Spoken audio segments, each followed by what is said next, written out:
So this is a comment and one of the comments on my YouTube videos. It said, "Nice car. Sorry, I know this is off topic, but is it safe to raise Peugeot 407 grand clearance? If yes, what is the safest method?" So I've driven quite a number of 407 that the suspension has been adjusted. So in other words, that's increased the ground clearance. Um,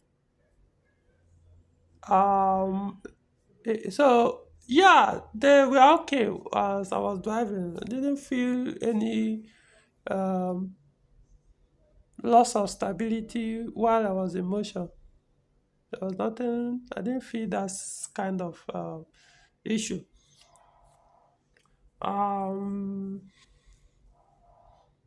though it's not like I was pushing them very hard to test how safe it will be.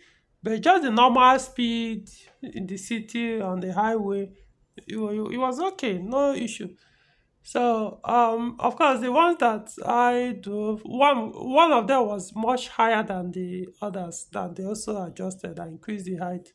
But like I said, all the ones that I intentionally drove, knowing that their suspensions were adjusted to be higher, and I was still doing my normal high speed on highway.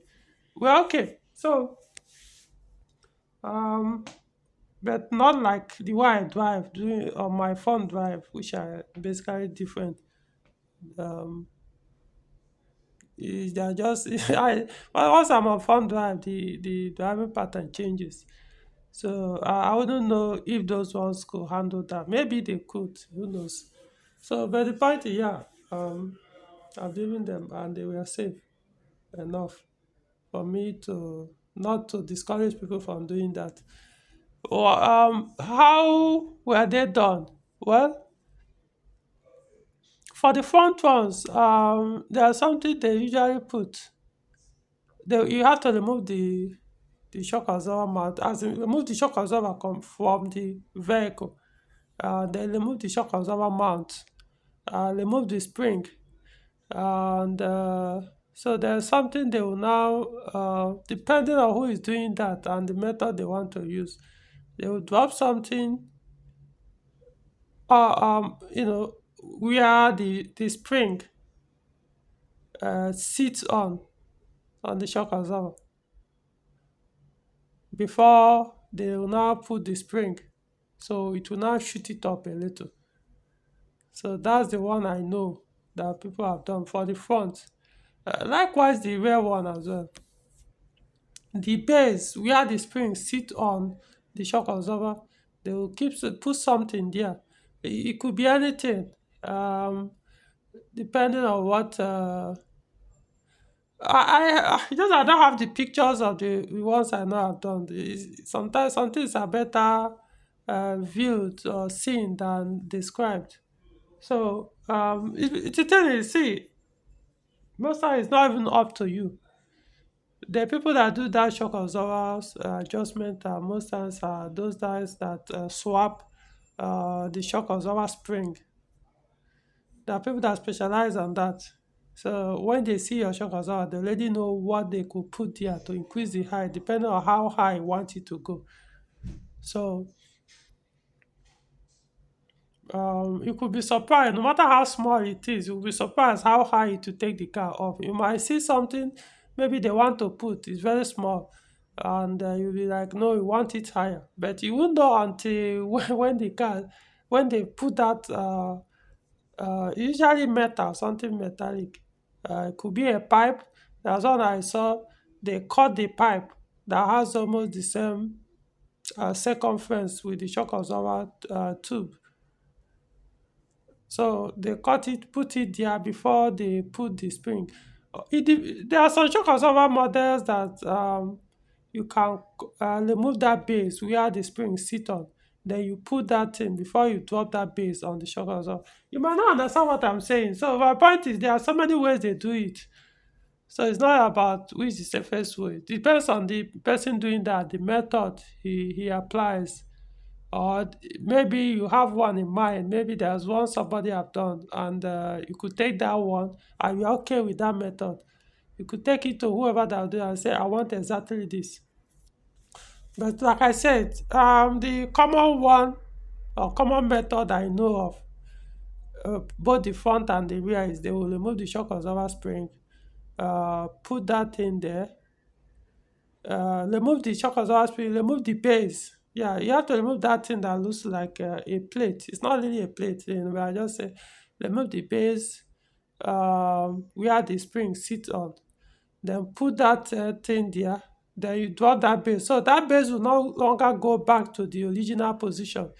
I don't know the correct name for it. I just call it base, where the spring will stay on. So it won't go back down back to the original position. So it will now hang on top of that thing they put. So before they put the spring back. So that's one way of doing that, which works. So now there are some shock absorbers that may be prove difficult to increase the height. Some of them, you can't be able to remove that base or plate where the spring sits on. I'm talking of the bottom, the lower part, not the upper part where the shock absorber mount is. So talking about the lower, so where that thing sit on, which is almost directly under the shaft. So the shock absorber, is it, we call it shock absorber shaft? Don't know if that's the proper name. So there are some that the that base is permanently welded on the shock absorber pipe. That's the pipe or the tube, whatever I want to call it. So those such ones, if you have it, it might be difficult to adjust it or increase the high ground clearance using this method I explained.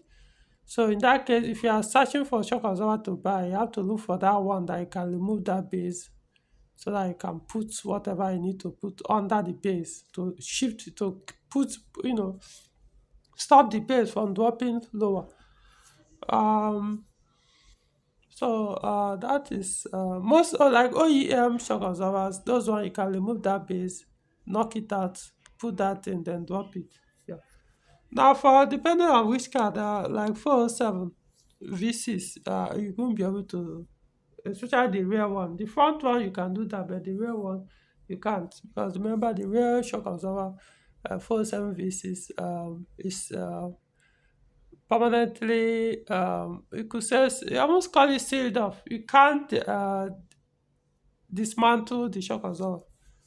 The only way to do that is to damage it completely. The spring is permanently attached to the shock absorber itself. So if the shock absorber dies, the spring dies with it. Now, in other words, it discards both the springs, so you can't separate them. So you can't adjust. So as far as 47 V6, the rear 47 V6, you cannot increase the height. Front one you can, rear one no. So in that case, it won't really make sense. If the front stays too high from the rear, then the car will no longer be stable. It will become unsafe. So so that's the thing. Because you can only do that on 407 with four-cylinder engines, especially if you want the level to both front and rear to go up.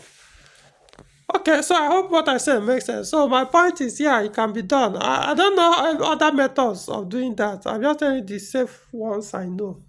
This one I describe is this. I won't call it the safest, but at least I know it's safe. How will it handle or highs? When you start pushing it, when you are driving it like one in a sports way. I can't tell you. All I know is on normal high speed, it handles okay.